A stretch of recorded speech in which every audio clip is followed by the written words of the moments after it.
আপনারা শুনছেন কালো রাত 24। আসসালামু আলাইকুম। কেমন আছেন সবাই? আসছে কোরবানির ঈদ। এই ঈদকে কেন্দ্র করে আয়েশাপুরীর ৩টা গল্প নিয়ে আসা হবে ইনশাল্লাহ। ঈদের আগে আয়েশাপুরীর গল্প আসবে। অপেক্ষা করুন, ভালো কিছু আসবে ইনশাল্লাহ। যারা চ্যানেলটি সাবস্ক্রাইব করেননি করে দিন। আমি এখন শুরু করছি ভালোপুরী নামে একটা গল্প।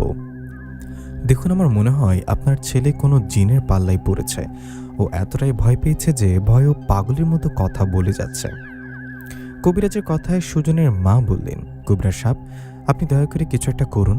আমার তো এই ছেলেটা ছাড়া কেউ নেই। আমি বৃদ্ধা মানুষ। আমার এই ছেলেটা ভ্যান চালিয়ে কষ্ট করে সংসার চালায়। এতদিন তো ঠিকই ছিল, হঠাৎ কাল রাতে যে ওর সাথে কি ঘটল সেটা এখনও জানতে পারলাম না। সুজনের মায়ের কথায় কবিরাজ বললেন, আপনি চিন্তা করবেন, আমি দেখি কি করা যায়। কথাটা বলে কবিরাজ সুজনের পাশে বসে দোয়া কালাম পড়ে ফু দিতে লাগলেন। কবিরাজ দোয়া কালাম পরে ফু দেয়া এদিকে সুজনের শরীর কেঁপে ওঠে। এভাবে বেশ কিছুক্ষণ হবার পর কবিরাজ গ্লাসের পানিতে ফু দিয়ে সেই পানি সুজনকে খাইয়ে দেয়। শরীরে ঝাড়ফুঁক করায় ও পানি পড়া খাওয়ার পর সুজনের শরীর একটু ভালো হয়। তখন কবিরাজ বলেন, এখন কেমন লাগছে? কবিরাজের কথার জবাবে সুজন বলেন, আগের থেকে ভালো লাগছে, কিন্তু গতকাল রাতের ঘটনা যে ভুলতে পারছি না।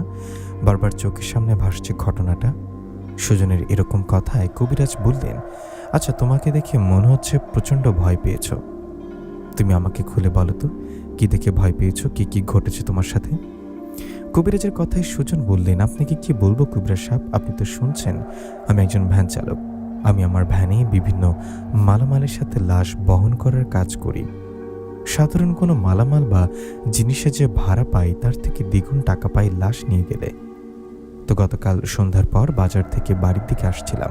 আমি বাড়ির দিকে আসার সময় ওই ৩ রাস্তার ওখানে আসলে পেছন থেকে আমাকে একজন ডাক দেন। কে ডাক দিল এটা দেখতে পিছনে ঘুরে দেখি একটা মানুষ, ওনাকে আমি চিনি না। উনি আমার কাছে এসে মোটা গলায় বললেন, একটা ভাড়া আছে, যাবেন? আমার ভাই মারা গেছে, হাসপাতাল থেকে লাশটা বাড়ি পর্যন্ত পৌঁছে দিতে হবে। অজানা সেই লোকটার কথা একটু চুপ থেকে বললাম, এখন তো রাত হয়ে গেছে, এই রাতের বেলা যাব না ভাই। তখন সেই লোকটা অনুরোধ করে বললেন, বেশি সময় লাগবে না, এই পাশের গ্রামে যেতে হবে। আমি আপনাকে রেগুলার ভাড়ার থেকে ৩ গুণ টাকা বাড়ি দেব না, করবে না প্লিজ? ওনার কথায় আমি ভাবি ৩ গুণ টাকা দিবে, আর পাশের গ্রামের কথা বলছে, তাহলে তো বেশি রাত হবে না। এটা ভেবে আমি রাজি হয়ে যাই। আমি রাজি হবার পর উনি ভ্যানে উঠে বললেন, চলুন, এদিকে চলুন। ওনার কথা মতো আমি ভ্যান নিয়ে চলতে লাগলাম। বেশ কিছুক্ষণ যাবার পর উনি বললেন, এই যে হাসপাতালে, আপনি এখানে দাঁড়ান, আমি আমার ভাইয়ের লাশ নিয়ে আসছি। কথাটা বলে সেই লোক ভেতরে গেলেন। এদিকে আমি তখন হাসপাতালের দিকে তাকিয়ে অবাক হয়ে যাই, আর মনে মনে বলি, আরে এটা কোন হাসপাতাল? এই জায়গার মধ্যে হাসপাতাল আসলো কিভাবে? আমি তো রোজ এখান দিয়ে চলাফেরা করি, এই জায়গা তো কোনোদিন হাসপাতাল দেখিনি। আমি ভাবছি আর বলছি, হয়তো আমার মনের ভুল, এক রাতেই তো হাসপাতাল তৈরি হয়নি, তাই না? এই ভেবে ভ্যানে উঠে বসে থাকি। ওদিকে তখন সেই লোকটা আরেকটা লোকের সাহায্যে সাদা কাফনে মোড়ানো একটা লাশ নিয়ে সে ভ্যানে রাখে। লাশটা ভ্যানে রাখার পর আমি বললাম, দড়িতে বাঁধতে হবে, নইলে রাস্তার ঝাঁকি লাগিয়ে পড়ে যেতে পারে। আমার কথা এই লোকটা বললেন, না, এটা দরকার নেই, আমি পাশে আছি, সমস্যা নেই। কথাটা বলে সেই লোকটা পাশে বসে পড়লেন। এদিকে তখন আমি লোকটার দেখানো পথে চলতে লাগলাম। গ্রামের ফাঁকা রাস্তা, রাতের বেলায় কোনো মানুষজন নেই এবং দেখাও যায় না মানুষজন, জানেন নিশ্চয়ই। আমি গাড়িতে বাঁধা হারিকেনের আলোতে আমি চলছি। এভাবে অনেক দূর যাবার পর আমি ভ্যানে থাকা ওনাকে বললাম, এই যে ভাই, আপনি তো বলেছেন পাশের গ্রামে, কিন্তু তখন থেকে চলছি, পাশের গ্রাম তো আর আসছে না। আমার কথাই সেই লোকটা বললেন, সামনে। শুধু এতটুকু বলে থেমে গেলেন। এদিকে রাস্তায় আমি ওনার সাথে কথা বলার চেষ্টা করলেও উনি তেমন কথা বলেনি আমার সাথে। এভাবে আরও কিছু দূর যাবার পর দেখি সামনে আর কোনো রাস্তা নেই। সামনে রাস্তা না দেখে বললাম, ভাই, এ কোথায় আসলাম? সামনে তো কোনো রাস্তা নেই। কিন্তু আমার কথার কোনো উত্তর পেলাম না। কথার উত্তর না পেয়ে পিছনে তাকিয়ে চমকে উঠি, আর সেই লোকটা কোথায় গেল? উনি তো ভ্যানে বসেছিল, ভ্যানে শুধু লাশটা শোয়ানো। লোকটাকে না দেখে আমি ভ্যান থেকে নেমে বললাম, ভাই, কোথায় গেলেন? এই বলে ভ্যান থেকে হারিকেনটা খুলে হাতে নিলাম। হাতে নিয়ে আশেপাশে তাকিয়ে বললাম, ভাই, আপনি কই? কিন্তু আমার কথার জবাব দেওয়ার মতো কেউ ছিল না ওখানে। এদিকে আমি তখন সামনে একটু এগিয়ে যেতে বুঝলাম এটা একটা শ্মশান। বুঝলাম না শ্মশান ঘাটে আসলাম কিভাবে, আর লোকটাই বা গেল কোথায়? আশেপাশে কোনো বাড়ি নেই, এই লাশ নিয়ে আমি যাব কোথায়? এই ভেবে লাশের কাছে গেলাম। সেখানে গিয়ে বসে আছি, সেই লোকটা আসে কি অপেক্ষায়, কিন্তু অনেকক্ষণ বসে থাকলেও সেই লোকটা আসে না। এদিকে এমন সময় আমি ভাবলাম এই লাশটা কি আসলে ওনার ভাইয়ের নাকি অন্য কারণ। কথাটা বলে পাশে হারিকেন রেখে সাদা কাফনে মোড়ানো লাশের মুখ থেকে কাপড় সরাতে চমকে উঠলাম। এই লোকটা তো আমাকে ভাড়া করে সাথে করে নিয়ে আসলো। উনি লাশ হলো কিভাবে? নিজের লাশ নিজে কিভাবে নিয়ে আসলেন? এই ভেবে ভয়ে ভয়ে এদিক সেদিক তাকিয়ে বলতে লাগলাম, কেউ কেউ কেউ আছেন এখানে? কি কেউ আছেন? আমার এরকম কথায় আমার সামনেই ভ্যানে থাকা লাশটা উঠে বসলেন। লাশ উঠে বসছে দেখে আমি চিৎকার করে সেখান থেকে দৌড়াতে লাগলাম। জায়গাটা আমি চিনি না, জীবন বাঁচাতে যেদিক থেকে এসেছি ওদিকে দৌড়াচ্ছি। ওদিকে পেছনে থাকা সেই লাশটা তার রূপ পাল্টে ভয়ানক এক রূপ নিয়ে ব্যাঙের ছাতার মতো লাফিয়ে আমার পেছন পেছন আসছে। ওরকম ভয়ঙ্কর রূপ দেখে আমি বুঝতে পারি আমাকে ভুলিয়ে ভালিয়ে কোনো জিন এদিকে নিয়ে আসছে। এসব ভাবতে ভাবতে দৌড়াচ্ছে এমন সময় সে ভয়ানক জিনটা আমাকে পেছন থেকে ধাক্কা দেন। ওর ধাক্কায় আমি সেখানে পড়ে যাই। তখন জিনটা আমার কাছে এসে আমার চারিদিকে ঘুরতে থাকে। এদিকে তখন আমি কাঁপতে কাঁপতে বললাম, আমাকে কিছু করবেন না, আমাকে ছেড়ে দিন, আমি তো আপনার কোনো ক্ষতি করিনি। আমার কথায় সে জিনটা মোটা ভয়ানক কণ্ঠে বললেন, কে বলল তুই আমার ক্ষতি করিসনি? তুই আমাকে আঘাত করেছিলি। মনে করে দেখ, 1 মাস আগে তুই একটা লাশ নিয়ে যাচ্ছিলি রাতের বেলা, তখন একটা কালো কুকুর তোর ভ্যানের আশেপাশে ঘোরাঘুরি করছিল। তুই সেই কুকুরটাকে দেখে লাঠি দিয়ে আঘাত করে তাড়িয়ে দিস। সেদিনের সে কুকুরটা ছিলাম আমি কুকুরের রূপে লাশের কাছাকাছি গিয়েছিলাম লাশটা খেতে, কিন্তু তোর আঘাতে আমি অসুস্থ হয়ে পড়ি। দীর্ঘদিন চিকিৎসা নেওয়ার পর সুস্থ হয়ে সুযোগ খুঁজতে থাকি তোকে শিক্ষা দেয়ার, কিন্তু তোকে একা পাচ্ছিলাম না। আজ তোকে একা পেয়ে মানুষের রূপে তোর কাছে যাই, তোকে ভুলিয়ে ভালিয়ে এখানে নিয়ে আসি। আজকে কোথায় পালাবি? তোকে তো আজ ছাড়বো না। জিনটার কথায় আমি অনেক অনুরোধ করতে থাকি আর বলি, আমাকে মাফ করে দিন, দয়া করুন। আমি আসলে জানতাম না এই কুকুরটা আপনি ছিলেন। আমি তো মানুষ, আপনাকে চিনতে পারিনি, আমাকে যেতে দিন। কিন্তু আমার কথায় সে জিনটার মন গললেন না। জিনটা আমাকে ধরে ছুঁড়ে মারলেন। আমি 10-15 হাত দূরে গিয়ে পড়লাম। আমি দূরে পড়ে প্রচণ্ড ব্যথা পাই, কিন্তু জীবন বাঁচাতে উঠে আবারও দৌড়াতে থাকি। ওদিকে পেছনে থাকা জিনটা আবারও আমার পেছনে লাফিয়ে লাফিয়ে আসতে থাকে। জিনটাকে দেখে প্রাণের ভয়ে দৌড়াতে থাকি আমি। এভাবে কিছুটা সময় গেলে পেছনে তাকিয়ে দেখি সে জিনটাকে আর দেখা যাচ্ছে না। আমার পেছনে ওই জিনটা নেই। জিনটাকে না দেখেও আমি সামনের দিকে দৌড়াতে থাকি। এমন সময় সামনের দিকে একটা আলো দেখতে পাই। সে আলোটাকে লক্ষ্য করে আমি ওদিকে গেলে ছোট দেখি একটা ঘর, সে ঘরে হারিকেনের আলো জ্বলছে। আমি ওখানে গিয়ে চিৎকার দিয়ে ডাকতে থাকি আর বলি, কেউ আছেন? আমাকে একটু সাহায্য করুন, কেউ নেই এখানে? আমার কথাই দরজা খুলে বাইরে আসলেন একজন বৃদ্ধ মহিলা। সে বৃদ্ধা মহিলা বেরিয়ে এসে বললেন, কি তুমি এই রাতের বেলা এখানে কি করছো? ওনার কথায় আমি আমার সাথে ঘটে যাওয়া পুরো ঘটনা ওনাকে খুলে বললাম। সব শুনে উনি বললেন, এই জায়গাটা ভালো না, আসো আমার সাথে আসো। এই বলে উনি ঘরে নিয়ে গেলেন আমাকে। ঘরটা কেমন অদ্ভুত মাটির ঘর মনে হচ্ছে। আমি ঘরের ভেতরে গেলে উনি বললেন, এখানে ঘুমাও। ওনার কথায় আমি বলে উঠলাম, আমাকে একটু পানি দেওয়া যাবে, গলাটা শুকিয়ে গেছে। আমার কথায় উনি বাইরে গেলেন, গিয়ে একটু পর আবার ঘরে আসলেন। ঘরে এসে আমার হাতে গ্লাস ধরিয়ে দিলেন। উনি গ্লাস দেয়ায় আমি হাতে ধরে রাখলাম, তখনই উনি একটা পাত্র থেকে আমার গ্লাসে পানি ঢেলে দিতে লাগলেন। উনি পানি ঢেলে দেওয়ার সময় আমি খেয়াল করলাম পানিগুলো কেমন যেন দেখাচ্ছে। ভালো করে খেয়াল করে দেখলাম, এটা তো পানি না, এটা তো রক্ত। রক্ত আমাকে ঢেলে দিচ্ছে দেখে ওনার দিকে তাকিয়ে বলতে যাব, এগুলো তো পানি না, রক্ত। তখনই দেখলাম এই বৃদ্ধাকে এতক্ষণ স্বাভাবিক লাগছিল, উনি হঠাৎ করে রূপ পরিবর্তন করে ভয়ঙ্কর ওই জিনটার রূপ নিলেন। বৃদ্ধা মহিলার সেই জিনটার রূপ নিয়ে আমি বুঝতে পারলাম জিনটা আমার পিছু ছাড়েনি, ও তাহলে এতক্ষণ এই বৃদ্ধা মহিলার রূপ নিয়েছিলেন। জিনটা দেখে সেখান থেকে বেরিয়ে আবার দৌড়াতে লাগলাম। আমি দৌড়াচ্ছি আর চিৎকার করছি। এভাবে কত দূর দৌড়ে আসছে আমি জানি না। হঠাৎ ওই জিনটা আমাকে ধরে ফেলে আর পেছন থেকে আঘাত করে। সে জিনটা আঘাতে আমি পড়ে গিয়ে চিৎকার করতে থাকি। আমার চিৎকারে জিনটা হাসতে হাসতে আমার কাছে এসে আমার বুকে তার পা তুলে দিলেন। তখন মনে হচ্ছিল আমি তখনই মারা যাব। এমন সময় দূরে একটা আলো দেখতে পেলাম। আমি আলোটা দেখার পর আমার আর কিছু মনে ছিল না, আমি জ্ঞান হারিয়ে ফেলি। আমার যখন জ্ঞান ফেরে তখন আমি একটা বাড়িতে নিজেকে দেখি। আমার আশেপাশে অনেকে ছিলেন। আমার জ্ঞান ফিরতে ওই বাড়ির লোকেরা বলেন, আপনি কে ভাই, বাড়ি কোথায়? গতকাল রাতে আপনি ওই রাস্তার ওখানে পড়েছিলেন কেন? গতকাল রাতে আমাদের বাড়ির ছেলের বিয়ে ছিল। আমরা রাতের বেলা মেয়ে নিয়ে ওই পথ দিয়ে আসার সময় দেখি আপনি জ্ঞান হারিয়ে পড়ে আছেন। ওদের কথায় আমি সব ঘটনা ওদেরকে খুলে বলি। সব শুনে ওরা বলেন, আমাদের উছিলায় নিশ্চয়ই আল্লাহ আপনাকে বাঁচিয়েছে। এই বলে আমাকে ওদের বাড়িতে খাওয়ার দাওয়াত করেন। এরপর আমি আমার বাড়ির ঠিকানা বললে ওরা পথ দেখিয়ে দেন। এরপর আমি বাড়িতে চলে আসি। আমি এতটাই ভয় পেয়েছি যে আমার মধ্যে থেকে গতকাল রাতের ভয় চলে যায়নি। আমি পাগলের মতো কি বলছি না বলছি জানি না, ভয়ে অনেক জ্বর চলেও আসছে। সুজনের মুখে এসব কথা শুনে কবিরাজ বললেন, জিনটা প্রতিশোধ নিতে তোমার পেছনে লাগছে। তুমি চিন্তা করো না, আমি তোমাকে ঝাড়ফুঁক দিয়ে যাচ্ছি। যদি এরপরও ভয় পাও বা কোনো সমস্যা হয় তখন জিনটাকে হাজির করব। এই বলে কবিরাজ সুজনকে ঝাড়ফুঁক দিয়ে চলে যায়।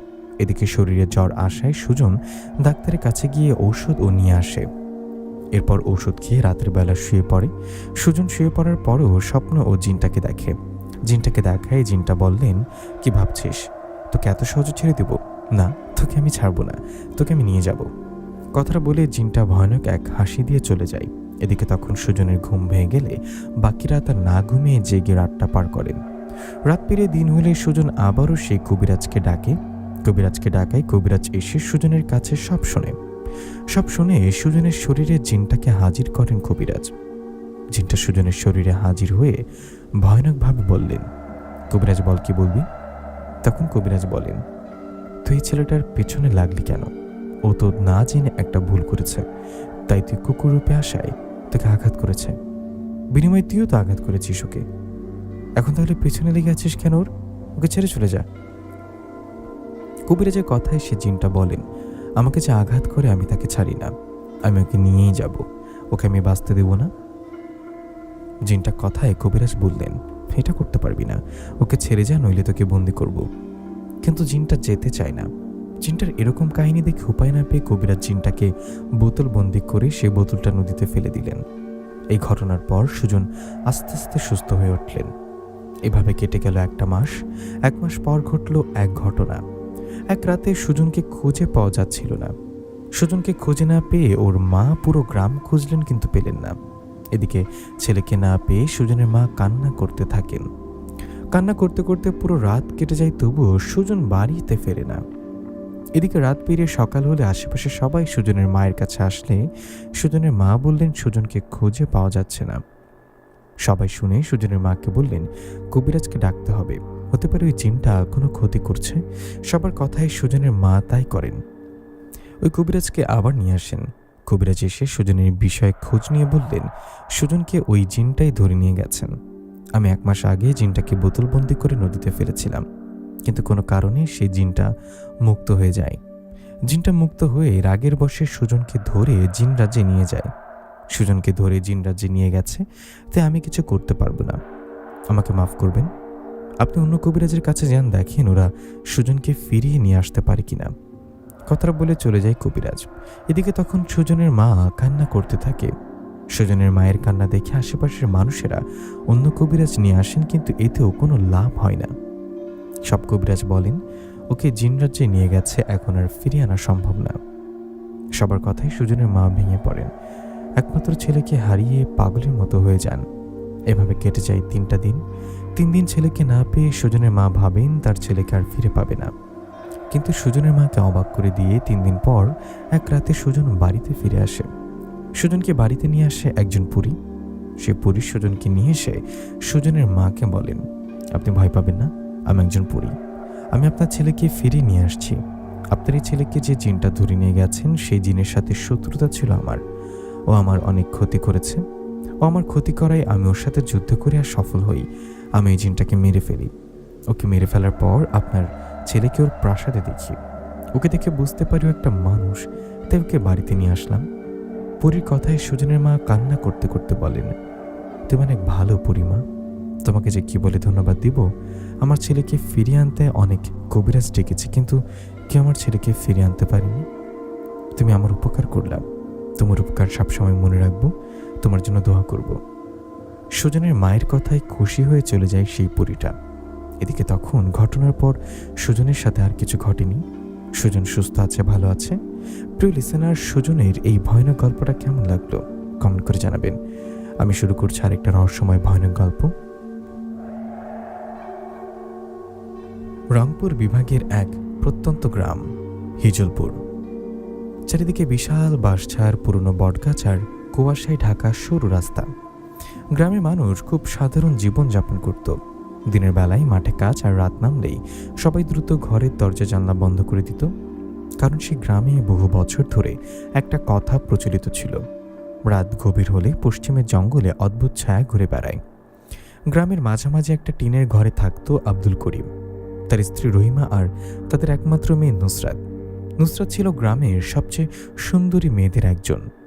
বড় বড় চোখ, লম্বা চুল আর শান্ত স্বভাবের জন্য সবাই তাকে খুব ভালোবাসত। নুসরাত প্রায়ই সন্ধ্যার পর বাড়ির উঠানে দাঁড়িয়ে আকাশের দিকে তাকিয়ে থাকত। সে চাঁদ দেখতে খুব পছন্দ করত, কিন্তু কয়েক মাস ধরে তার আচরণে অদ্ভুত পরিবর্তন দেখা যাচ্ছিল। রাতে সে হঠাৎ একা একা হাসত, কখনো ঘুমের মধ্যে কথা বলতো, আবার কখনো মাঝরাতে উঠানের দিকে তাকিয়ে ফিসফিস করে বলতো, তুমি এসেছ? প্রথমে রহিমা ভেবেছিল মেয়ের হয়তো শরীর খারাপ, কিন্তু একদিন গভীর রাতে এমন ঘটনা ঘটল যেটা তাদের জীবন পুরো বদলে দিল। সেদিন ছিল পূর্ণিমার রাত, চারিদিকে অদ্ভুত নীরবতা। হঠাৎ রাত প্রায় 2টার সময় নুসরাতের ঘর থেকে ভয়ঙ্কর শব্দ ভেসে আসতে লাগলো। রহিমা ঘুম ভেঙে চিৎকার করে উঠল, করিম, তাড়াতাড়ি ওঠো। আব্দুল করিম লণ্ঠন হাতে নিয়ে মেয়ের ঘরের সামনে গিয়ে দেখল দরজার ভেতর থেকে বন্ধ, কিন্তু ভেতরে যেন কেউ ভারী কিছু ছুঁড়ে মারছে। নুসরাতের গলা শোনা যাচ্ছিল, আমাকে ছেড়ে দাও, আল্লাহর ওয়াস্তে ছেড়ে দাও। তারপর হঠাৎ একটা পুরুষ কণ্ঠ শোনা গেল, গভীর, ভারী আর অমানসিক কণ্ঠ। কেউ তাকে আমার কাছ থেকে নিতে পারবে না। রহিমা ভয় পেয়ে কাঁদতে শুরু করলো। করিম দরজা ভাঙতে লাগলো। একসময় দরজা ভেঙে খুলতেই তারা যা দেখলো সেটা দেখে দুজনের শরীর ঠান্ডা হয়ে গেল। নুসরাত ঘরের এক কোণে দেয়ালের সাথে উল্টো হয়ে ঝুলে আছে, তার চুলগুলোর নিচে ঝুলছে, চোখ সম্পূর্ণ কালো আর ঠোঁটে ভয়ঙ্কর হাসি। রহিমা চিৎকার করে অজ্ঞান হয়ে গেল। করিম কাপা গলায় বলল, নুসরাত, মা, নিচে নাম। হঠাৎ নুসরাতের মুখ দিয়ে অন্য কণ্ঠ বের হলো, নুসরাত না, আমি জাহরান। এরপর ঘরের লণ্ঠন নিজে থেকেই নিভে গেল। চারিদিকে অন্ধকার, আর সে অন্ধকারে শোনা গেল ভয়ঙ্কর হাসি। পরদিন সকালেই পুরো গ্রামে খবর ছড়িয়ে পড়ল। সবাই বলাবলি করতে লাগলো নুসরাতকে জিনে ধরেছে। গ্রামের মানুষ পরামর্শ দিল কাছের গ্রামের কবিরাজ জলিল শাহকে আনার জন্য। সেদিন বিকেলেই জলিল শাহ এলো, লম্বা দাড়ি, হাতে তাবিজে ভর্তি ব্যাগ আর চোখে কালো সুরমা। সে ঘরে ঢুকেই থমকে গেল। ঘরের ভেতরে ঠান্ডা বাতাস বইছিল। জলিল শাহ নিচু গলায় বলল, এই ঘরে শক্তিশালী জিন আছে। নুসরাত তখন খাটের উপরে বসেছিল চুপচাপ। হঠাৎ সে ধীরে ধীরে মাথা তুলল, তার চোখ আবার কালো হয়ে গেল। সে হেসে বলল, তুই এসেছিস।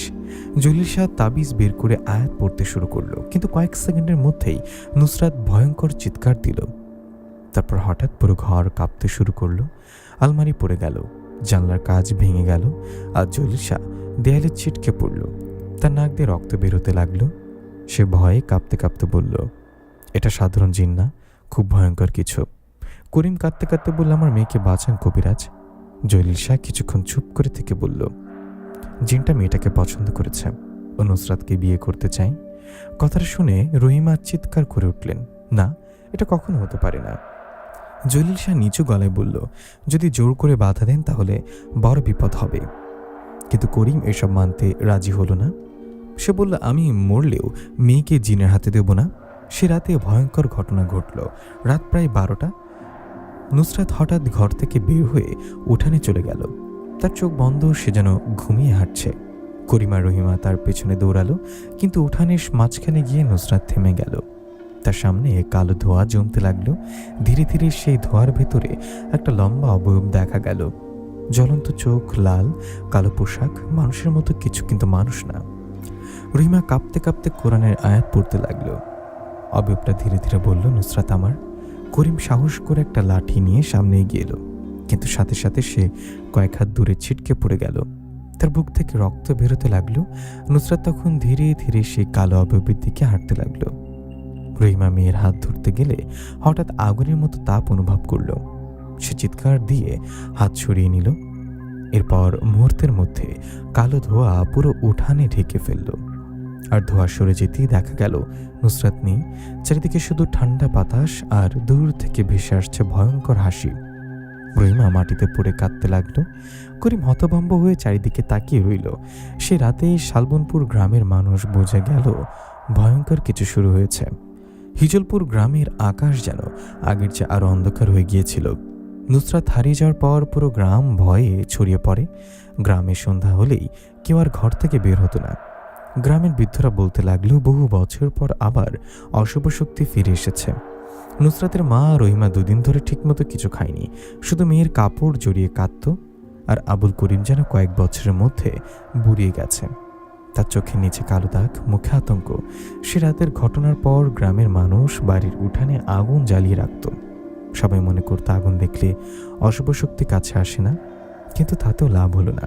তৃতীয় রাতে আবার ভয়ঙ্কর ঘটনা ঘটল। রাত প্রায় 1টা। হঠাৎ গ্রামের পশ্চিম পাশের বাঁশঝাড় থেকে মেয়েলি কান্নার শব্দ ভেসে এলো। একটা না অনেকগুলো, মনে হচ্ছিল কয়েকজন নারী একসাথে কাঁদছে। গ্রামের লোকজন দরজা জানলা বন্ধ করে কোরআন পড়তে লাগলো। এমন সময় করিমের বাড়ির দরজায় ধপধপ করে শব্দ শুরু হলো। রাহিমা কাঁপতে কাঁপতে বলল, করিম, দরজা বাইরে কি? কিন্তু করিম কোনো উত্তর দিল না, কারণ সে স্পষ্ট শুনতে পাচ্ছিল দরজার ওপাশ থেকে নুসরাতের গলা ভেসে আসছে, আবার দরজা খোলো, আমাকে বাঁচাও। রহিমা চিৎকার করে দরজার দিকে দৌড় দিল, কিন্তু করিম তাকে শক্ত করে ধরে ফেলল। তার শরীর কাঁপছিল। সে নিচু গলায় বলল, দরজা খুলবি না, এটা নুসরাত না। বাইরে আবার শব্দ হলো, আম্মু, ওরা আমাকে নিয়ে যাবে। এরপর হঠাৎ কান্নার শব্দে বদলে গেল ভয়ঙ্কর হাসিতে। তারপর সব চুপ। পরদিন সকালে দরজা খুলে সবাই অবাক হয়ে গেল। দরজার সামনে লাল রঙের অদ্ভুত চিহ্ন আঁকা, আর মাঝখানে পড়ে আছে নুসরাতের একটা নূপুর। রহিমা সেটা বুকে জড়িয়ে কাঁদতে লাগলো। এদিকে গ্রামের মানুষ করিমকে পরামর্শ দিল আরো বড় কবিরাজ আনার জন্য। 2 দিন পর দূরের এক এলাকা থেকে বিখ্যাত কবিরাজ আমিজউদ্দিনকে আনা হলো। লোকটার বয়স প্রায় 60, চোখে সাদা সুরমা, গলায় বড় বড় তাবিজ। সে বাড়িতে ঢুকেই থেমে গেল। তারপর চারিদিকে তাকিয়ে নিচু গলায় বলল, এই বাড়ির ওপর জিন রাজ্যের ছায়া পড়েছে। সবাই ভয়ে চুপ হয়ে গেল। আমিজউদ্দিন মাটিতে বসে কিছু আয়াত পড়তে লাগলো। হঠাৎ তার হাতে থাকা তসবিও ছেড়ে গেল। ঘরে বাতাস বরফের মতো ঠান্ডা হয়ে উঠল, আর একটা অদ্ভুত গন্ধ ছড়িয়ে পড়ল, পচা ফুলের মতো গন্ধ। আমিজউদ্দিন চোখ বন্ধ করে কিছুক্ষণ বসে থাকলো। তারপর বলল, জিনের নাম জাহারান।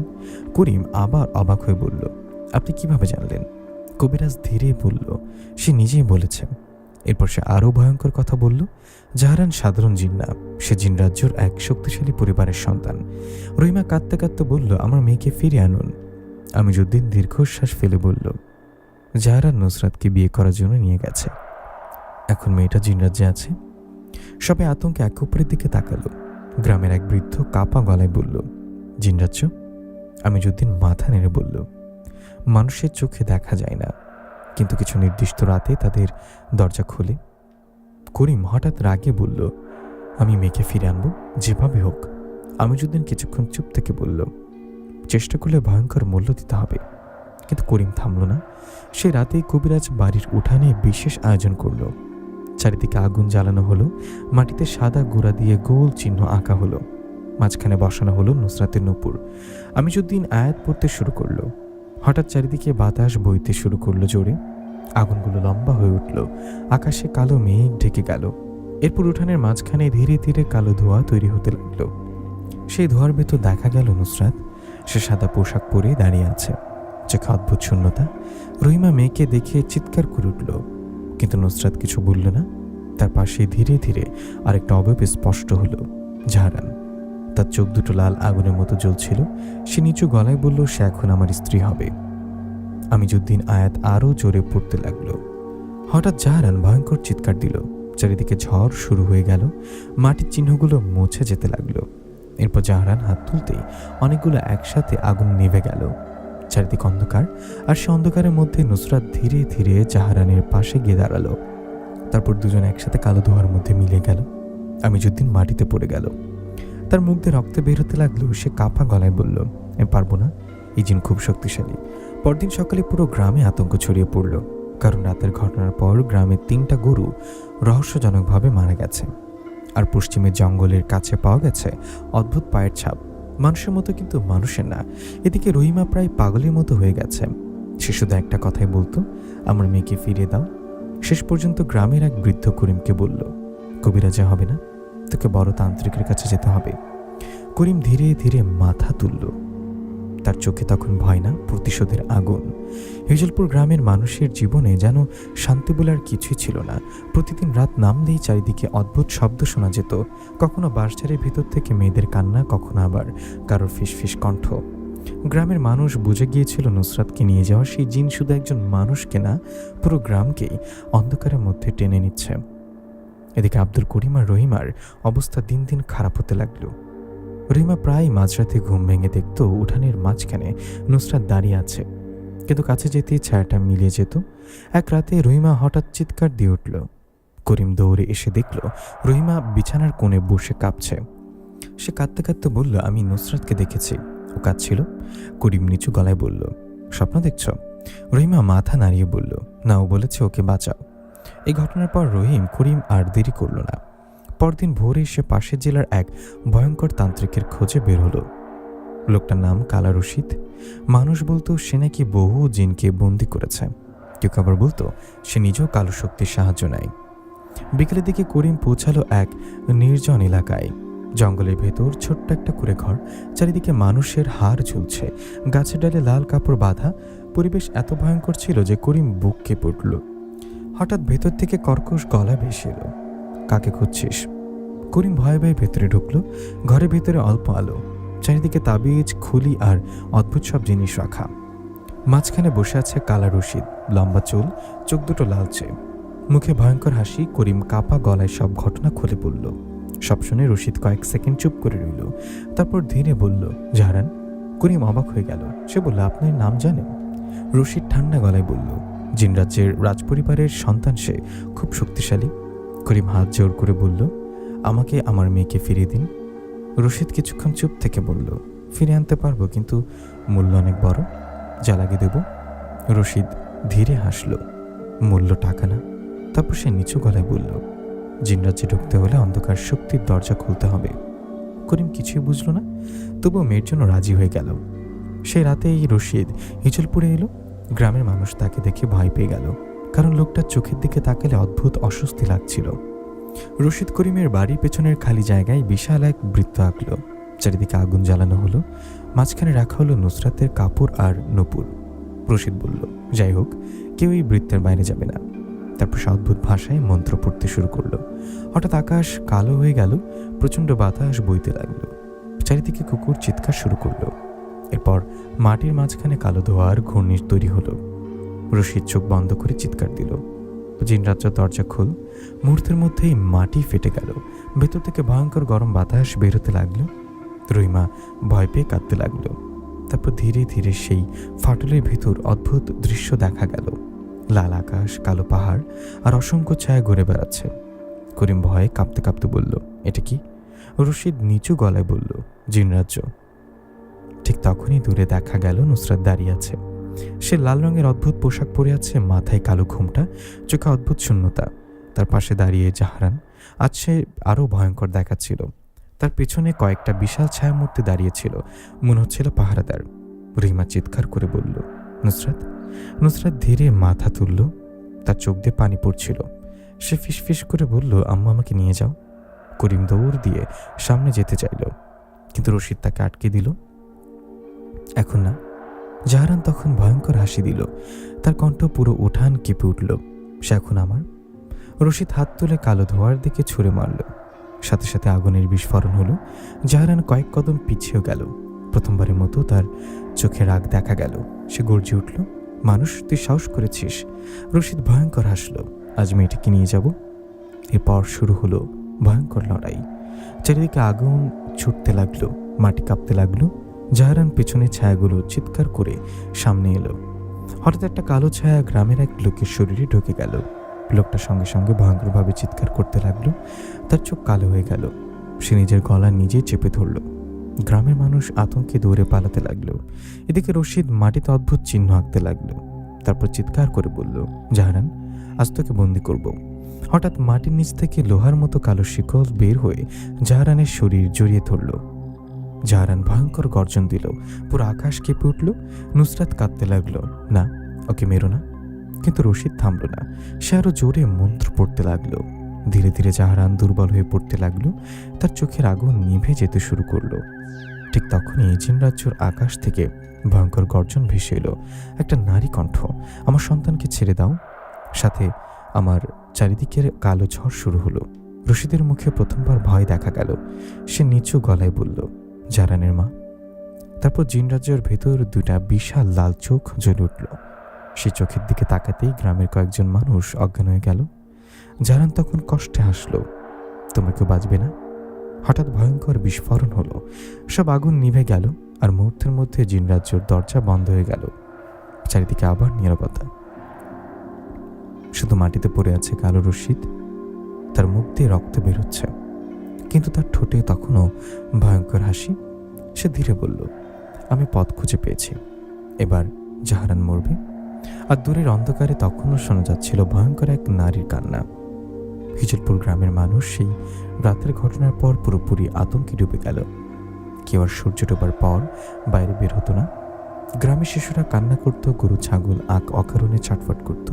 রাত গভীর হলেই পশ্চিমে জঙ্গল থেকে অদ্ভুত গর্জন ভেসে আসত। সবচেয়ে ভয়ঙ্কর ব্যাপার ছিল, গ্রামের অনেক মানুষ একই স্বপ্ন দেখতে শুরু করলো। স্বপ্নে দেখা যেত লাল আকাশের নিচে নুসরাত দাঁড়িয়ে আছে।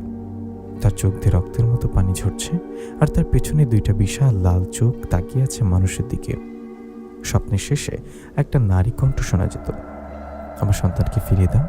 এদিকে কালা রশিদ কয়েকদিন ধরে করিমের বাড়িতেই থাকছিল। সে বুঝে গিয়েছিল জাহারানকে শেষ করতে না পারলে পুরো হিজলপুর ধ্বংস হয়ে যাবে।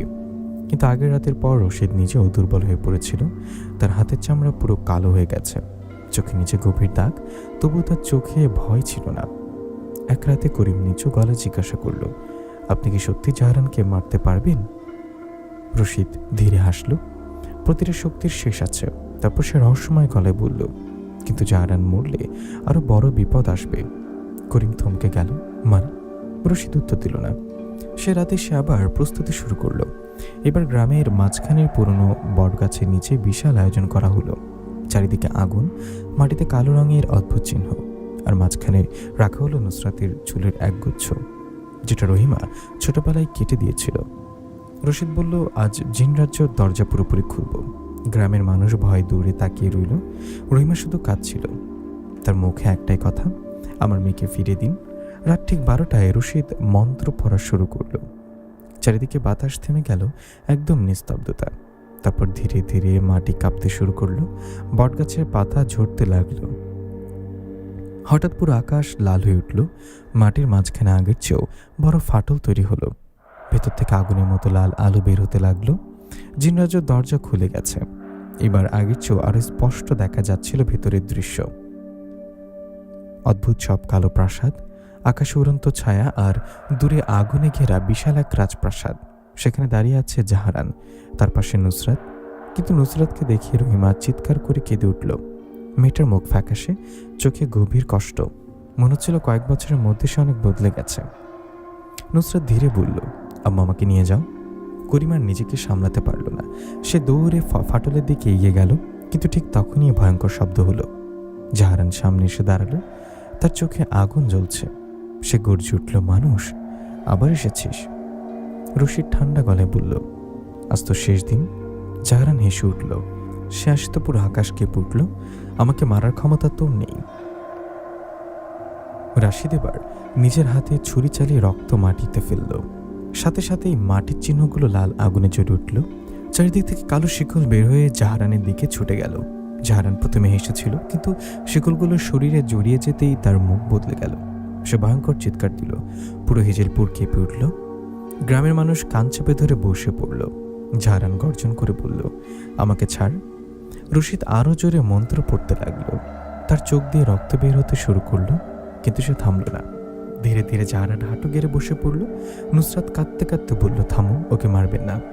রহিমাও হতবাক হয়ে গেল, কারণ নুসরাতের চোখে সত্যিকারের কষ্ট দেখা যাচ্ছিল। মনে হচ্ছিল এতদিনে মেয়েটা জাহারানের প্রতি অদ্ভুত এক টান অনুভব করতে শুরু করেছে। কিন্তু করিম তখন শুধু মেয়েকে ফিরে পেতে চাইছিল। সে চিৎকার করে বলল, ওই দানবকে শেষ করুন। রশিদ হঠাৎ কোমর থেকে কালো রঙের একটা তাবিজ বের করলো। তারপর সেটা আগুনে ছুড়ে দিল। মুহূর্তের মধ্যে বিশাল বিস্ফোরণ হলো। জাহারান ভয়ঙ্কর চিৎকার দিল। তার শরীর আগুন জ্বলতে শুরু করলো। সে আকাশের দিকে তাকিয়ে গর্জন করল, মা, আমাকে বাঁচাও। ঠিক তখনই জিন রাজ্যের আকাশ অন্ধকার হয়ে গেল। একটা ভয়ঙ্কর নারী কণ্ঠ কেঁপে উঠল চারিদিকে, আমার সন্তান। তারপর বিশাল কালো ধোঁয়া আকাশ থেকে নিচে নামতে লাগলো। দুইটা বিশাল লাল চোখ জ্বলে উঠল। জাহারানের মা। তার আগে পুরো জিন রাজ্য কাঁপছিল। কিন্তু ততক্ষণে দেরি হয়ে গেছে। রশিদ শেষ মন্ত্র পড়ে চিৎকার করল, শেষ হয়ে যা। সাথে সাথে শিকলগুলো আগুনে পরিণত হলো। জাহারান শেষবারের মতো ভয়ঙ্কর চিৎকার দিল। তারপর তার শরীর ছাই হয়ে গেল। মুহূর্তের মধ্যে পুরো জিন রাজ্য অন্ধকারে ঢেকে গেল। নুসরাত মাটিতে পড়ে কান্না করতে লাগলো। আর সে ভয়ঙ্কর নারী কণ্ঠ এমন চিৎকার দিল যেটা শুনে গ্রামের সবাই কাঁপতে লাগলো। মানুষ, তোদের কাউকে আমি বাঁচতে দেব না। তারপর জিন রাজ্য দরজা বন্ধ হতে শুরু করলো। রশিদ দ্রুত সামনে গিয়ে নুসরাতকে টেনে বাইরে নিয়ে এলো। ঠিক তখনই দরজা পুরোপুরি বন্ধ হয়ে গেল। চারিদিকে আবার নীরবতা, শুধু ঠান্ডা বাতাস বইছে। রহিমা দৌড়ে গিয়ে মেয়েকে জড়িয়ে ধরল। করিমের চোখে পানি চলে এলো। এতদিন পর তাদের মেয়ে ফিরে এসেছে। কিন্তু কালা রশিদ তখন আকাশের দিকে তাকিয়েছিল। তার মুখে স্পষ্ট ভয়। করিম নিচু গলায় বলল, কি হয়েছে? রশিদ ধীরে বলল, জাহারানকে মেরে সবচেয়ে বড় ভুল করেছি। ঠিক তখনই পশ্চিমে জঙ্গল থেকে ভয়ঙ্কর গর্জন ভেসে এলো। আর গ্রামের সব কুকুর একসাথে চিৎকার শুরু করলো। মনে হচ্ছিল অন্ধকার এখনই শুরু হলো। জাহারানের মৃত্যুর পর প্রথম 2 দিন হিজলপুর গ্রামে যেন শান্তি ফিরে এসেছিল। গ্রামের মানুষ আবার সন্ধ্যার পর উঠানে বসতে শুরু করলো। কেউ কেউ বলছিল অবশেষে অশুভ শক্তি শেষ হয়েছে। কিন্তু কালা রশিদ চুপ ছিল। তার চোখে অদ্ভুত ভয়। সে বারবার পশ্চিমের জঙ্গলের দিকে তাকিয়ে থাকত। এক রাতে করিম তাকে জিজ্ঞাসা করল, আপনি কি এখনো কিছু অনুভব করছেন? রশিদ ধীরে বলল, জাহারান মেরেছে, কিন্তু তার রক্তের প্রতিশোধ এখনো বাকি। করিমের বুক কেঁপে উঠল। মানে? রশিদ উত্তর দিল না, শুধু নিচু গলায় বলল, যেদিন ওর মা আসবে সেদিন পুরো হিজলপুর কাঁপবে। সে রাতে ভয়ঙ্কর ঘটনা শুরু হলো। রাত প্রায় 2:30। পুরো গ্রাম ঘুমিয়ে হঠাৎ গ্রামের উত্তর পাশের বাড়ি থেকে এক নারীর চিৎকার ভেসে এলো। মানুষ দৌড়ে সেখানে গিয়ে যা দেখলো তা দেখে সবাই আতঙ্কে পিছিয়ে গেল। বাড়ির উঠানের মাঝখানে এক যুবক পড়ে আছে। তার চোখ দুটো পুরো সাদা, মুখে জমাট ভয়, আর বুকের ওপর কালো রঙের পোড়া হাতের ছাপ। লোকটা কাঁপতে কাঁপতে শুধু একটা কথাই বলল, ও এসেছে। তারপর সে মারা গেল। পুরো গ্রামে আতঙ্ক ছড়িয়ে পড়ল, কারণ মৃত্যুর আগে ছেলেটা বলেছিল সে নাকি রাতে জানলার বাইরে 2টা লাল চোখ দেখেছে। পরদিন বিকেলে আরও ভয়ঙ্কর ঘটনা ঘটল। গ্রামের মসজিদের পাশের বিশাল আম গাছটা হঠাৎ আগুন ধরে জ্বলে উঠল। কিন্তু আশ্চর্যের ব্যাপার, গাছে আগুন জ্বলছিল অথচ আশেপাশে কোনো তাপ ছিল না। গ্রামের মানুষ ভয়ে কোরআন পড়তে লাগলো। ঠিক তখন নুসরাত হঠাৎ চিৎকার দিয়ে মাটিতে পড়ে গেল। তার শরীর কাঁপতে লাগলো, চোখ উল্টে গেল। রহিমা কাঁদতে কাঁদতে মেয়েকে জড়িয়ে ধরল। হঠাৎ নুসরাতের মুখ দিয়ে ভয়ঙ্কর নারী কণ্ঠ বের হলো, আমার সন্তানকে ফিরিয়ে দে। চারিদিকে ঠান্ডা বাতাস ছড়িয়ে পড়ল। রশিদ দ্রুত সামনে এসে মাটিতে কিছু ছিটিয়ে দিল।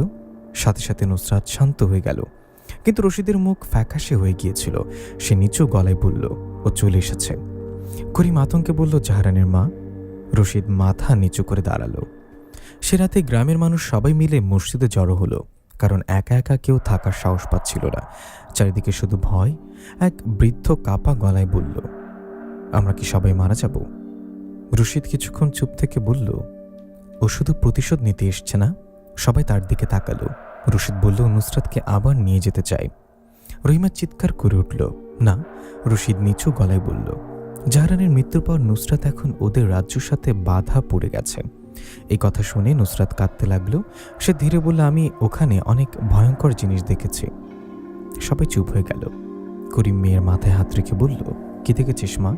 নুসরাত কাপা গলায় বলতে শুরু করলো, জিন রাজ্যের রাত নেই, সবসময় লাল আকাশ, কালো প্রাসাদ আর অসংখ্য জিন। তার শরীর আবার কাঁপতে লাগলো। জাহারান আমাকে কষ্ট দেয়নি, কিন্তু ওর মা। হঠাৎ সে থেমে গেল। চোখ বড় বড় হয়ে গেল ও মানুষ ঘৃণা করে। ঠিক তখন বাইরে থেকে ভয়ঙ্কর শব্দ এলো। মনে হচ্ছিল বিশাল কেউ হাঁটছে। মসজিদের দরজা কাঁপতে লাগলো। গ্রামের মানুষ আতঙ্কে আয়াত পড়তে লাগলো। হঠাৎ বাইরে থেকে নারী কণ্ঠ ভেসে এলো, মানুষ আমার সন্তানকে কেন মেরেছিস? সে কণ্ঠ এত ভয়ঙ্কর ছিল যে কয়েকজন বৃদ্ধ অজ্ঞান হয়ে গেল। রশিদ দ্রুত মসজিদের দরজায় কালো গুড়া ছিটাতে লাগলো। তারপর চিৎকার করে বলল, কেউ দরজা খুলবি না। পরের মুহূর্তেই দরজায় ভয়ঙ্করভাবে আঘাত পড়ল। পুরো মসজিদ কেঁপে উঠল। বাচ্চার কান্না শুরু করলো, আবার আঘাত। দরজার উপর ফাটল দেখা দিল। রশিদের কপালে ঘাম জমে গেল।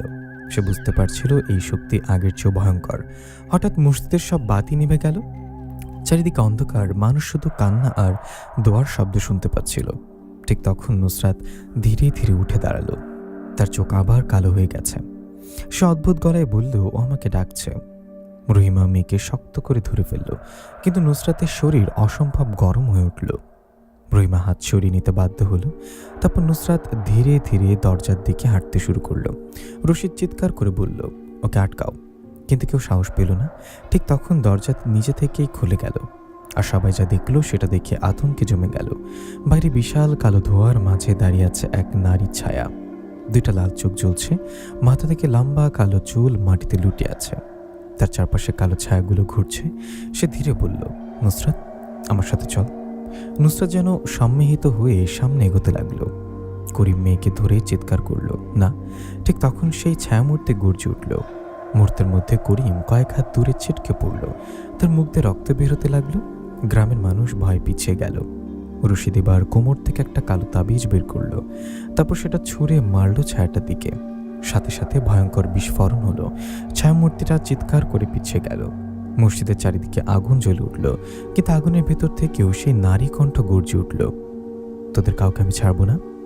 তারপর ধীরে ধীরে ছায়াটা অন্ধকারে মিলিয়ে গেল। সবাই হাঁপাতে লাগলো, কিন্তু রশিদের মুখ আরো ফ্যাকাশে হয়ে গেছে। সে নিচু গলায় বলল, এটা শুধু শুরু। করিম কাপা গলায় বলল, এখন কি হবে? রশিদ কিছুক্ষণ চুপ থেকে বলল, আরো শক্তিশালী কবিরাজ লাগবে। ঠিক তখন দূরে জঙ্গল থেকে আবার সে ভয়ঙ্কর নারী কণ্ঠ ভেসে এলো, হিজলপুর ধ্বংস হবে। আর পুরো গ্রামের কুকুর একসাথে চিৎকার শুরু করলো। হিজলপুর গ্রামের মানুষ এখন পুরোপুরি আতঙ্কের মধ্যে দিন কাটতে লাগলো। সন্ধ্যা নামার আগেই সবাই ঘরের দরজা জানলা বন্ধ করে দিত। গ্রামের রাস্তা ফাঁকা হয়ে যেত। রাত হলেই শুধু দূর থেকে কুকুরের কান্না আর অদ্ভুত ফিসফিস শব্দ শোনা যেত। জাহারানের মায়ের আবির্ভাবের পর থেকে গ্রামের পরিবেশ যেন বদলে গিয়েছিল। গাছের পাতা শুকিয়ে যাচ্ছিল, পুকুরের পানি কালচে হয়ে উঠছিল, আর মাঝরাতে গ্রামের অনেক মানুষ একাই ছায়া দেখতে পাচ্ছিল। লম্বা চুলওয়ালা কালো এক নারী, দুইটা লাল চোখ, যে দূর থেকে দাঁড়িয়ে শুধু তাকিয়ে থাকে। এদিকে নুসরাত দিন দিন দুর্বল হয়ে পড়ছিল। তার শরীর ঠান্ডা হয়ে থাকত। মাঝে মধ্যে সে এমন ভাষায় কথা বলতো যেটা কেউ বুঝতে পারত না। এক রাতে রহিমা মেয়ের পাশে বসেছিল। হঠাৎ নুসরাত ঘুমের মধ্যে ফিসফিস করে বলল, ও আসছে। রহিমা ভয় পেয়ে বলল, কে মা? নুসরাত চোখ না খুলেই বলল, জিন রানী। এই কথা বলেই সে কাঁপতে শুরু করলো। তারপর আচমকা চোখ খুলল, চোখ পুরো কালো। সে ভয়ঙ্কর গলায় বলল, আমার সন্তানকে ফিরিয়ে দে। রহিমা চিৎকার করে পিছিয়ে গেল। ঠিক তখন কালো রশিদ ঘরে ঢুকে দ্রুত আয়াত আর মন্ত্র পড়তে লাগলো। কয়েক মিনিট পর নুসরাত আবার অজ্ঞান হয়ে গেল। রশিদ গভীর শ্বাস নিয়ে বলল, ও এখন নুসরাতের শরীর দিয়ে জিন রাজ্যর দরজা খোলার চেষ্টা করছে। করিম আতঙ্কে বলল, এখন কি করবে? রশিদ ধীরে বলল, আজ রাত পার হলে হয়তো আর সময় থাকবে না। সে রাতেই গ্রামের মাঝখানে সবাই জড়ো হলো, কারণ একা থাকার সাহস কারও ছিল না। পুরো গ্রামের চারিদিকে আগুন জ্বালানো হলো। মসজিদের ইমামও সবাইকে কোরআন পড়তে বললেন, কিন্তু রাত যত গভীর হচ্ছিল বাতাস তত ঠান্ডা হয়ে উঠছিল। হঠাৎ গ্রামের দক্ষিণ পাশ থেকে ভয়ঙ্কর চিৎকার ভেসে এলো। মানুষ দৌড়ে গিয়ে দেখলো একটা বাড়ির দেয়ালে রক্ত দিয়ে অদ্ভুত চিহ্ন আঁকা, আর উঠানের মাঝখানে পড়ে আছে বাড়ির মালিক সালামত। তার চোখ দুটো নেই, মুখে জমাট ভয়। এক বৃদ্ধ কাঁপতে কাঁপতে বলল, ও আমাদের সবাইকে মেরে ফেলবে। মহিলারা কান্না শুরু করলো। ঠিক তখন কালো মেঘে পুরো আকাশ ঢেকে গেল।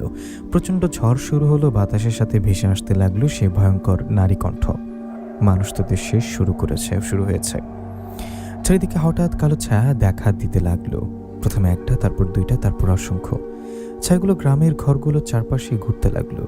যাদের গায়ে ছায়া লাগছিল তারা অসুস্থ হয়ে পড়ছিল। এক শিশু হঠাৎ চিৎকার দিয়ে মাটিতে পড়ে গেল। তার শরীর বরফের মতো ঠান্ডা।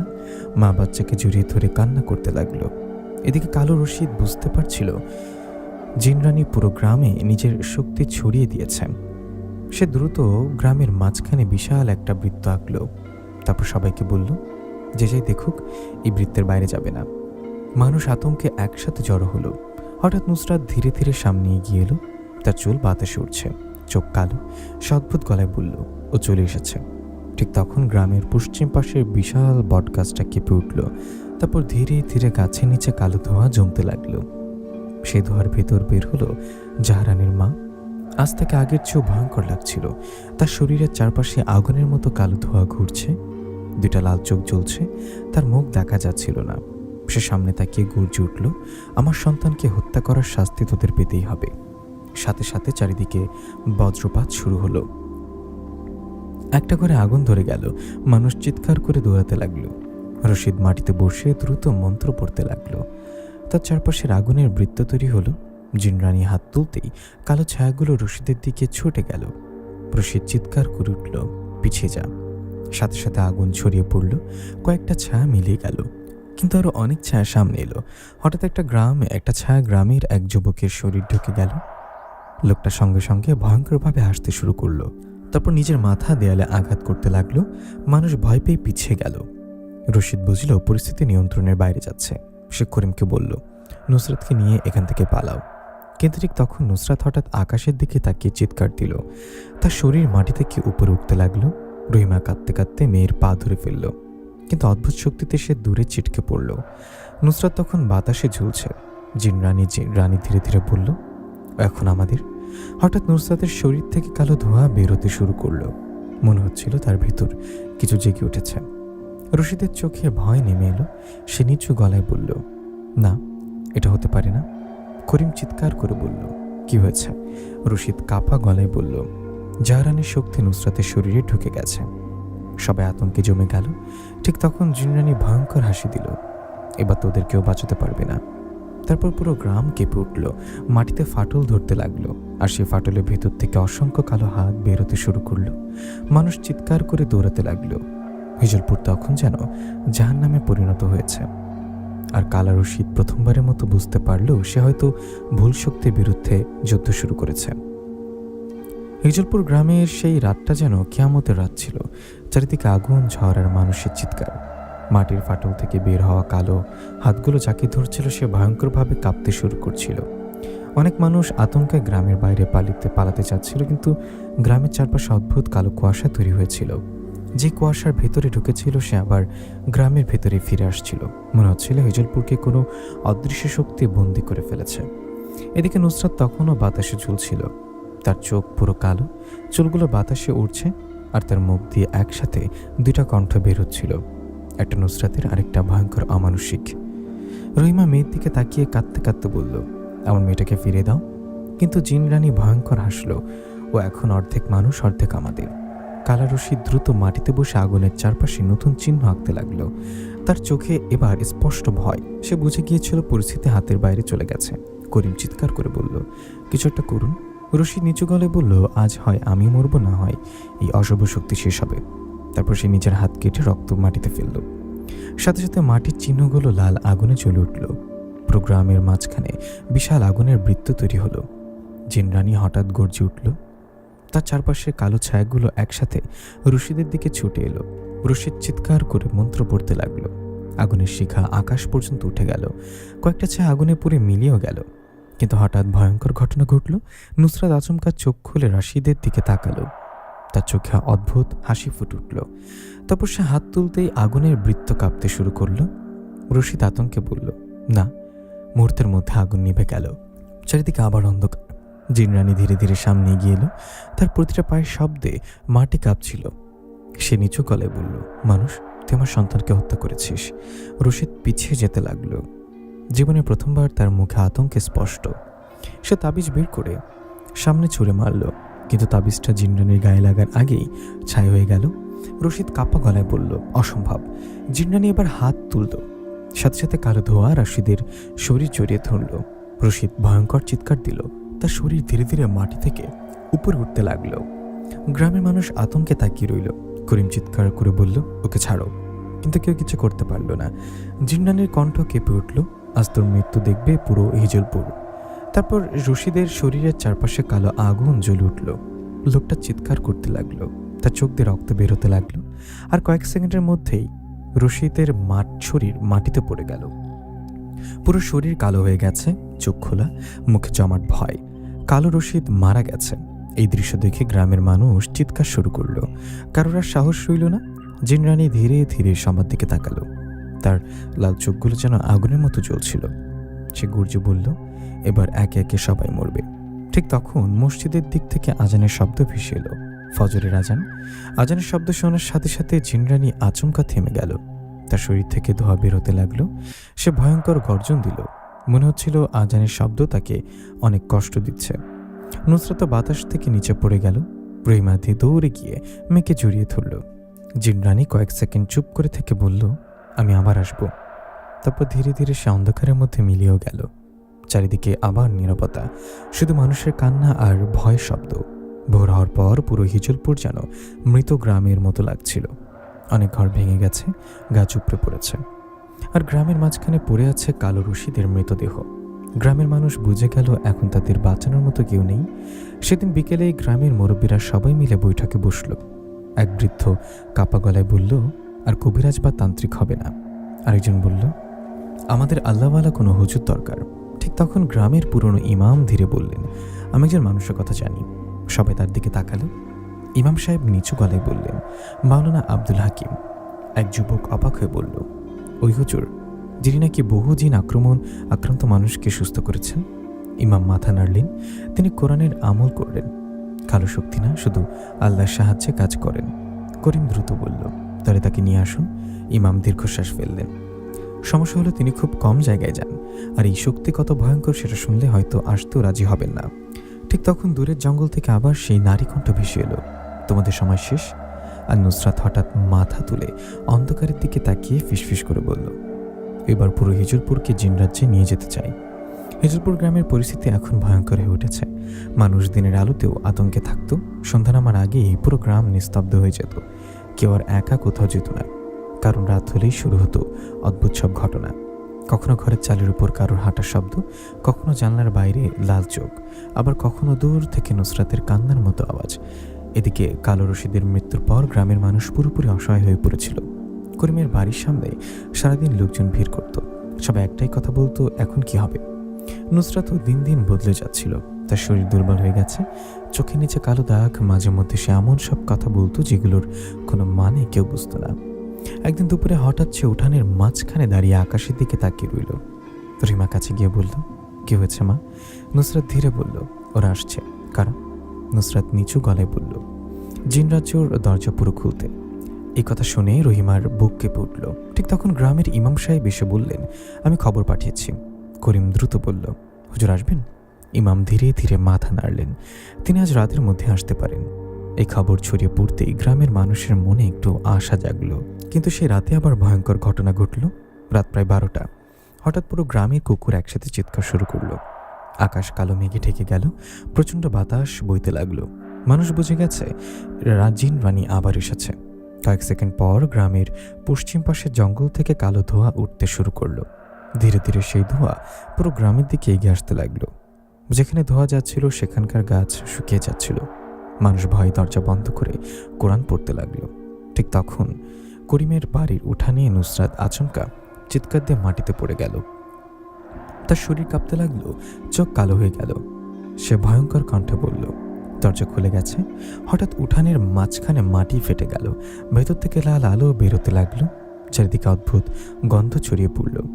তারপর ধীরে ধীরে সেই ফাটলের ভেতর অসংখ্য ছায়া দেখা গেল।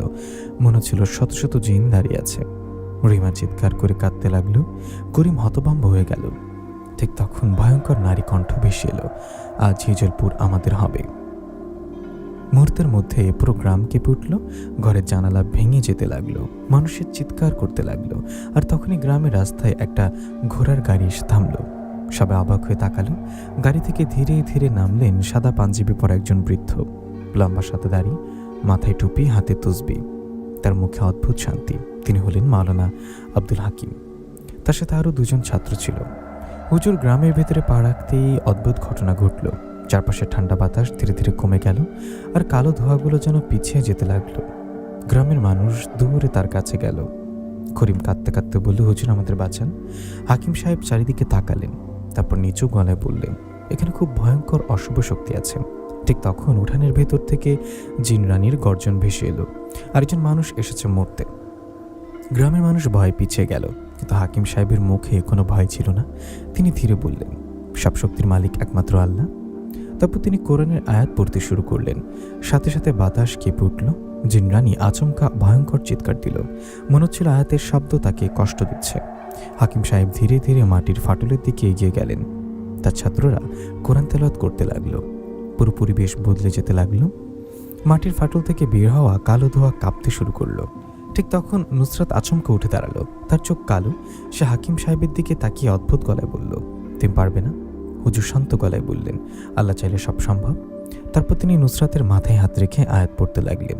মুহূর্তের মধ্যে নুসরাত ভয়ঙ্কর চিৎকার দিল। তার শরীর থেকে কালো ধোঁয়া বেরোতে লাগলো। জিনরানি গর্জে উঠল, ও আমার। হাকিম সাহেব এবার আরও জোরে তেলাওয়াত শুরু করলেন। হঠাৎ পুরো উঠান আলোয় ভরে গেল। গ্রামের মানুষ অবাক হয়ে তাকিয়ে রইল, কারণ এতদিন পর প্রথমবার অন্ধকার পিছিয়ে যাচ্ছে। কিন্তু ঠিক তখন মাটির ফাটলের ভেতর থেকে বিশাল এক ছায়া উঠতে শুরু করলো। আগের সব ছায়ার চেয়ে বড়, দুটো জ্বলন্ত চোখ, লাল, আর তার গর্জনে পুরো হিজলপুর কেঁপে উঠল। হাকিম সাহেব কয়েক সেকেন্ডে চুপ করে সেই ছায়ার দিকে তাকিয়ে রইলেন। তারপর ধীরে বললেন, তাহলে তুই জিন রাজ্যের রানী। আর সে ভয়ঙ্কর ছায়াটা ধীরে ধীরে পুরো আকাশ ঢেকে ফেলতে লাগলো। হিজলপুর গ্রামের আকাশ সে রাতে একেবারে কালো হয়ে গিয়েছিল। চাঁদ দেখা যাচ্ছিল না, চারিদিকে শুধু ঝড়, বজ্রপাত আর মানুষের আতঙ্কিত চিৎকার। গ্রামের মাঝখানে দাঁড়িয়ে আছেন মাওলানা আব্দুল হাকিম। তার সামনে বিশাল কালো ছায়া, জিন রানী। তার দুইটা লাল চোখ আগুনের মতো জ্বলছে। চারপাশে ঘুরছে অসংখ্য কালো ছায়া আর ধোঁয়া। মনে হচ্ছিল পুরো আকাশটাই অন্ধকার শক্তির দখলে চলে গেছে। নুসরাত তখন মাটিতে পড়ে কাঁপছে। তার শরীর থেকে ধীরে ধীরে কালো ছোঁয়া ধোঁয়া বেরোচ্ছে। রহিমা মেয়েকে জড়িয়ে ধরে কান্না করছিল, আর করিম হতবিহ্বল হয়ে তাকিয়েছিল হাকিম সাহেবের দিকে। কারণ এই মুহূর্তে পুরো হিজলপুরের ভাগ্য যেন ওই একজন মানুষের হাতেই। জিনরানী ভয়ঙ্কর গলায় বলল, মানুষ, তুই আমার সন্তানকে হত্যা করেছিস। হাকিম সাহেব শান্ত গলায় বললেন, জাহারানকে হত্যা করেছে মানুষের অহংকার, কিন্তু তুই নিরীহ মানুষদের ক্ষতি করার অধিকার রাখিস না। জিনরানী ভয়ঙ্কর গর্জন দিল। সাথে সাথে চারিদিকে ঝড় আরও বেড়ে গেল। গাছগুলো তুলতে লাগলো, মাটিতে ফাটল ধরতে শুরু করলো। তারপর হঠাৎ অসংখ্য কালো ছায়া গ্রামের মানুষের দিকে ছুটে এলো। মানুষ আতঙ্কে দৌড়াতে লাগলো। হাকিম সাহেব সঙ্গে সঙ্গে উচ্চস্বরে কোরআনের আয়াত তেলাওয়াত শুরু করলেন। তার ছাত্ররাও তেলাওয়াতে যোগ দিল। আশ্চর্যজনকভাবে আয়াতের শব্দ ছড়িয়ে পড়তে ছায়াগুলো কাঁপতে শুরু করলো। কিছু ছায়া চিৎকার করে মিলিয়ে গেল। জিনরানী রাগে আকাশ কাঁপিয়ে গর্জে উঠল, চুপ কর। কিন্তু হাকিম সাহেব থামলেন না। তিনি তসবিহ শক্ত করে ধরে আরও জোরে আয়াত পড়তে লাগলেন। মুহূর্তের মধ্যে পুরো উঠানে অদ্ভুত আলো ছড়িয়ে পড়ল। কালো ধোঁয়াগুলো পিছিয়ে যেতে শুরু করলো। গ্রামের মানুষ অবাক হয়ে তাকিয়ে রইল। এতদিন পর প্রথমবার তাদের মনে আশা জন্মালো। ঠিক তখন জিনরানী হাত তুলল। সাথে সাথে নুসরাতের শরীর আবার বাতাসে উঠে গেল। রহিমা চিৎকার করে উঠল। নুসরাত কাঁদতে কাঁদতে বলল, হুজুর আমাকে বাঁচান। জিনরানী ভয়ঙ্করভাবে হাসল। এখন আমাদের রাজ্যের দরজা। হাকিম সাহেব চোখ বন্ধ করলেন। তারপর ধীরে বললেন, কোনো অশুভ শক্তি আল্লাহর ইচ্ছার বাইরে না। তিনি মাটিতে বসে তেলাওয়াত শুরু করলেন। তার কণ্ঠ যত জোরে উঠছিল, বাতাস তত কাঁপছিল। হঠাৎ নুসরাতের শরীর থেকে আগুনের মতো কালো ধোঁয়া বেরোতে লাগলো। সে ভয়ঙ্কর চিৎকার দিল। জিনরানীও হঠাৎ অস্থির হয়ে উঠল। মনে হচ্ছিল নুসরাতের উপর তার নিয়ন্ত্রণ দুর্বল হয়ে যাচ্ছে। তখনই জিনরানী গর্জে উঠল, সবাইকে মেরে ফেলল। সাথে সাথে চারিদিকের ছায়াগুলো আবার মানুষের দিকে ছুটে এলো। কিন্তু এবার গ্রামের মানুষ পালালো না। মসজিদের ইমাম উচ্চস্বরে কোরআন তেলাওয়াত শুরু করলেন। তারপর একে একে গ্রামের মানুষও দোয়া পড়তে লাগলো। পুরো হিজলপুরে তখন একসাথে কোরআনের শব্দ প্রতিধ্বনিত হচ্ছিল। এই দৃশ্য দেখে জিনরানী প্রথমবার ভয় পেল। তার চোখের আগুন কাঁপতে লাগলো। হাকিম সাহেব দাঁড়িয়ে ধীরে বললেন, আজ তোর অন্ধকার শেষ হবে। তারপর তিনি নুসরাতের দিকে তাকিয়ে আয়াত পড়তে লাগলেন। হঠাৎ নুসরাতের শরীর থেকে বিশাল কালো ধোঁয়ার বিস্ফোরণ হলো। চারিদিকে ঝড় শুরু হয়ে গেল। মানুষ চোখ বন্ধ করে ফেলল। আর সে ধোঁয়ার ভেতর থেকে বের হয়ে এলো জাহারানের ছোঁয়া। সে আগের মতো ভয়ঙ্কর লাগছিল না, তার চোখে কষ্ট ছিল। জিনরানী চিৎকার করে বলল, জাহারান ফিরে আয়। কিন্তু জাহরান ধীরে নুসরাতের দিকে তাকালো, তারপর নিচু গলায় বলল, আমি ওকে কষ্ট দিতে চাইনি। নুসরাত কাঁদতে লাগলো। জাহরান আকাশের দিকে তাকিয়ে বলল, মা থামো। কিন্তু জিনরানি রাগে উন্মাদ হয়ে গেল, মানুষদের আমি শেষ করব। তারপর সে পুরো শক্তি দিয়ে সামনে এগিয়ে এলো। আকাশ কালো হয়ে গেল, মনে হচ্ছিল পুরো গ্রাম অন্ধকারে ডুবে যাবে। ঠিক তখন হাকিম সাহেব উচ্চস্বরে শেষ আয়াত তেলাওয়াত করলেন। মুহূর্তের মধ্যে চারিদিকে সাদা আলো ছড়িয়ে পড়ল, এত উজ্জ্বল আলো যে কেউ চোখ খুলে রাখতে পারছিল না। জিনরানি ভয়ঙ্কর চিৎকার দিল, তার চারপাশের কালো ধোঁয়া ভেঙে যেতে লাগলো। জাহরানের ছায়াও ধীরে ধীরে মিলে যেতে শুরু করলো। মিলে যাওয়ার আগে সে নুসরাতের দিকে তাকিয়ে নিচু গলায় বলল, ক্ষমা করে দিও। তারপর সে অন্ধকারের মধ্যে হারিয়েও গেল। জিনরানি শেষবারের মতো আকাশ কাঁপিয়ে চিৎকার দিল, না, পরের মুহূর্তেই বিশাল বিস্ফোরণ হলো। পুরো গ্রাম কেঁপে উঠল। তারপর সব শান্ত, ঝড় থেমে গেছে, কালো ধোঁয়া নেই, লাল চোখ নেই, শুধু ভোরের আজান ভেসে আসছে দূর থেকে। ধীরে ধীরে মানুষ চোখ খুলল, দেখলো আকাশ পরিষ্কার হয়ে গেছে, পাখির ডাক শোনা যাচ্ছে। মনে হচ্ছিল বহুদিন পর হিজলপুরে আবার সকাল ফিরেছে। নুসরাত মাটিতে অজ্ঞান হয়ে পড়েছিল। রহিমা দৌড়ে গিয়ে মেয়েকে জড়িয়ে ধরল। কয়েক সেকেন্ড পর নুসরাত ধীরে ধীরে চোখ খুলল, মুখে শান্তি। সে কাঁদতে কাঁদতে বলল, আম্মু। রহিমা মেয়েকে শক্ত করে বুকে জড়িয়ে ধরল। করিমের চোখ দিয়েও পানি বের হয়ে এলো। গ্রামের মানুষ সবাই আল্লাহর শুকরিয়া আদায় করতে লাগলো। হাকিম সাহেব আকাশের দিকে তাকিয়ে ধীরে বললেন, অশুভ শক্তি যতই বড় হোক, আল্লাহ রহমতের চেয়ে বড় না। এরপর কয়েকদিনের মধ্যেই হিজলপুর আবার স্বাভাবিক হতে শুরু করলো। রাতের ভয়ঙ্কর শব্দ সব বন্ধ হয়ে গেল। পশ্চিমের জঙ্গলও শান্ত হয়ে গেল। মানুষ আবার স্বাভাবিক জীবনে ফিরে পেল। তবে গ্রামের বৃদ্ধরা এখনো মাঝে মাঝে একটা কথা বলে, অন্ধকার কখনো পুরোপুরি শেষ হয় না, কিন্তু ঈমান থাকলে মানুষ সে অন্ধকারকে হারাতে পারে। প্রিয় লিসেনার, কেমন লাগলো আজকের গল্প দুটো কমেন্ট করে জানাবেন। দেখা হচ্ছে ঈদের আগের রাতে আয়েশাপুরীর ঈদ স্পেশাল গল্প নিয়ে। আসসালামু আলাইকুম, দেখা হবে পরবর্তী গল্পে। সে সাথে সবাই ভালো থাকবেন, সুস্থ থাকবেন। আল্লাহ হাফেজ।